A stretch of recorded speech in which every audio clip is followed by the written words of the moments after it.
హైదరాబాద్లో జనసేన అధినేత పవన్ కళ్యాణ్ పర్యటన మరియు రాష్ట్ర విభజనపై జరుగుతున్న తాజా రాజకీయ రచ్చపై సికింద్రాబాద్ కంటోన్మెంట్ కాంగ్రెస్ ఎమ్మెల్యే శ్రీ గణేష్ గారు తీవ్రంగా స్పందించారు. తెలంగాణ ఏర్పాటు అనేది ఇక్కడ ప్రజల ఆత్మగౌరవ పోరాట ఫలితమని ఆయన స్పష్టం చేశారు. విభజన జరిగి ఇన్నేళ్లయ్యాక కూడా ఇంకా రాష్ట్రంపై అనవసర వ్యాఖ్యలు చేయడం తగదని హితవు పలికారు.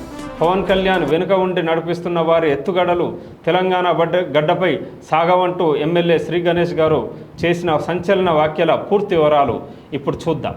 రాష్ట్రం ఏర్పడితేనే మా రాష్ట్రాన్ని మేము పరిపాలించుకుంటాం, మాకు ఆ శక్తి సామర్థ్యం ఉంది, దేశంలోనే నంబర్ 1 రాష్ట్రంగా ఎదగాలని మా వాళ్ళకి ఇంతకు ముందుకు ఉద్యోగాలు వచ్చేది కాదు, నిధులు వచ్చేది కాదు, ఏ నిధులున్నా ఆంధ్రాకి వెళ్ళేది. అలా కాకుండా తెలంగాణ రాష్ట్రకు నిధులు రావాలి, నీళ్లు రావాలి, వస్తే ఎవరైతే మన రైతన్నలు ఉన్నారు బాగుపడాలని, అన్ని వర్గాలు బాగుపడాలంటే తెలంగాణ రాష్ట్రం ఏర్పడితే తెలంగాణ వాళ్ళే పరిపాలిస్తే డెవలప్మెంట్ అయితే ఆలోచనతో పోరాటం తెలంగాణని ఇచ్చింది సోనియా గాంధీ కాబట్టి అంత బ్రహ్మాండంగా ఉంది. ఇప్పుడు ఎన్ని చిల్లర లెక్కలు చేసుకున్నా దీని వెనుక సూత్రధారి అక్కడ ప్రధానమంత్రి మోదీ గారు కూడా ఆయనను పెట్టుకొని ఏదో నాటకాలు చేయాలనుకుంటున్నారు. కానీ ఎవరు పావులు ఇక్కడ ఏం చేసినా కూడా ఏం జరగదు.